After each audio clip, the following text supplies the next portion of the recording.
Hi Taurus, this is Jav. Welcome po sa ating channel. By the way Taurus, this is our second channel, Love Jav. Kung hindi kayo naka-subscribe, subscribe na po kayo at click bell notification para updated po kayo sa video reading natin. This is general reading. Comment down kung naka-resonate kayo. Kunin nyo lang po kung ano yung naka-resonate sa iyo. At kung hindi kayo naka-resonate, ibigay nyo po sa iba.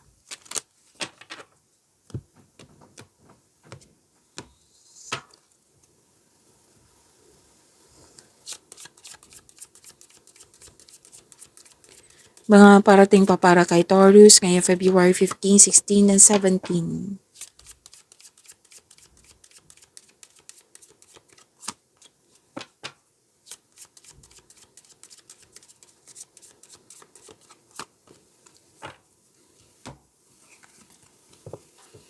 Taurus, sabi po dito na may magandang kapalaran. This is good fortune.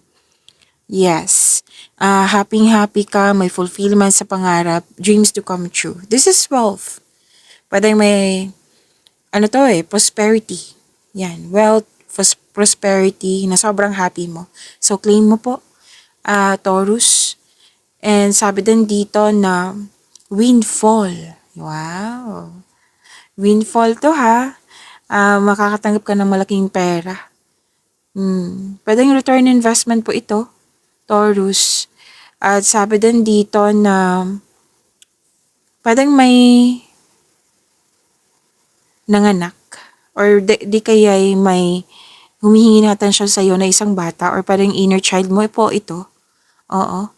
At para din na may gagawin kayo dyan na aminado ka na wala kang experience na pwedeng hindi mo alam kung ano yung dapat gawin. Okay, may fresh new start dito. This is new beginning kasi. Okay?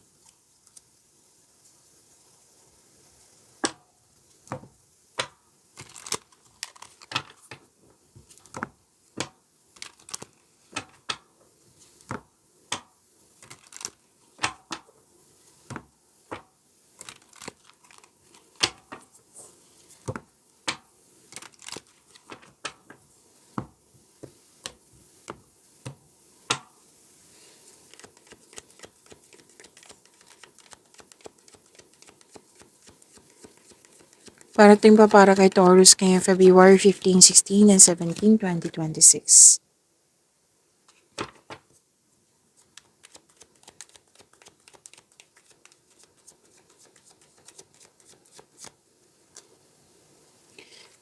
May pagkakataon, chances, opportunity na pinag-isipan nyo ng mabuti na kung ano yung pipiliin. So, gumagawa kayo ng best decision or best choice.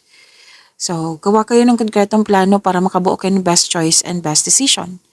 Pwede din natagalan kayo sa paggawa ng desisyon nga kasi nga may nangyari sa nakaraan na nag-cause ng trauma na naapektuhan yung present mo. Kasi ayaw mo masaktan, naging guarded ka, naging defensive ka. So, this is fear kasi. Kailangan mong i-release tong fear na ito, Taurus. Kasi hindi siya maganda sa iyong energy. Okay? You have to let it go. Kasi nangyari na to sa nakaraan. Para hindi maapektuhan yung present mo. Okay? Isipin mo na lang na hindi siya kailangan yung fear. Hindi talaga kailangan sa present at future. Hindi siya nakakabuti sa iyo. So, you have to let go of this fear. Okay? And, yes, mawawala tong fear, doubt, hesitation na ito kung mayroong konkretong plano at lalo na sa pag-let go.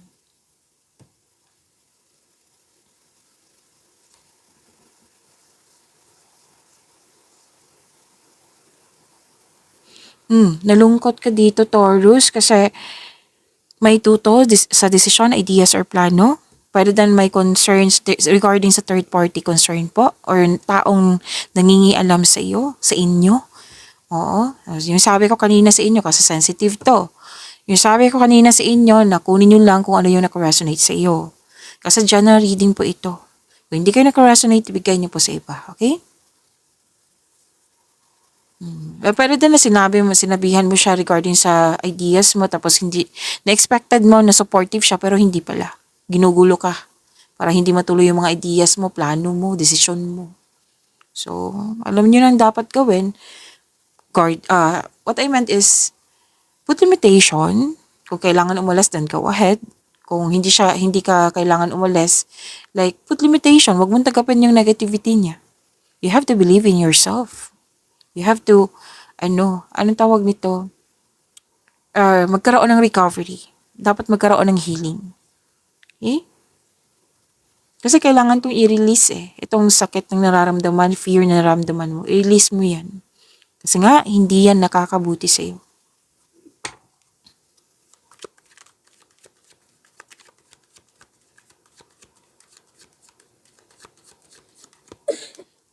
Kailangan din ng acceptance eh. Kasi we cannot please everyone. May sarili siyang opinion, may sarili ka ding opinion, di ba? So at least may tiwala ka sa iyong sarili. Yan yung dapat. Magtiwala sa iyong sarili.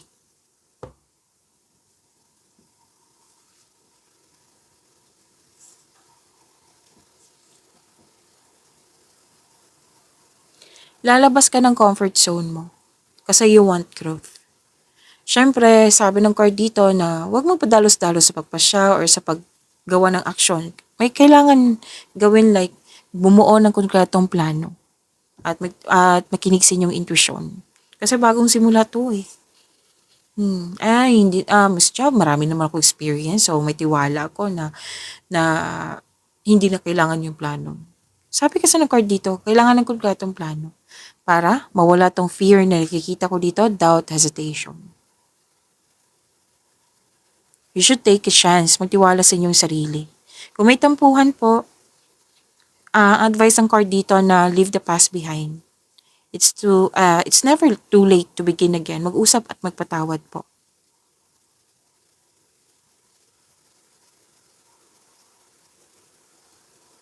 Kung seryoso kayo sa inyong growth, then you have to step out from your comfort zone. Galingan nyo. And please know that you are divinely guided. Sa tatahakin mo, magkakaroon siya ng personal development and spiritual evolution.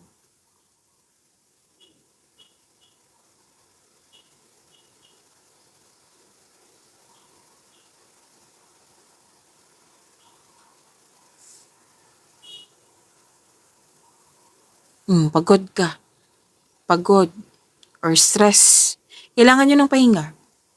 Ang sabi kasi ng card dito, relax, calm your mind, and reflect. Sleep at meditation ay kailangan po. Ang pagpahinga po ay nakapagbigay ng increased productivity and a healthier mental state. Okay? Kung gusto mo ng space, then do it.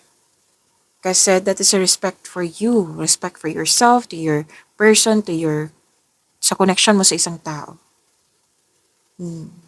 Kasi space, may realization yan eh. Nagkaroon ka ng time for yourself. That is a healthy thing to do. Okay? Huwag niyo kalimutan na mag-subscribe sa channel natin at i-click yung bell notification para updated pa kayo sa reading natin. See you po next reading.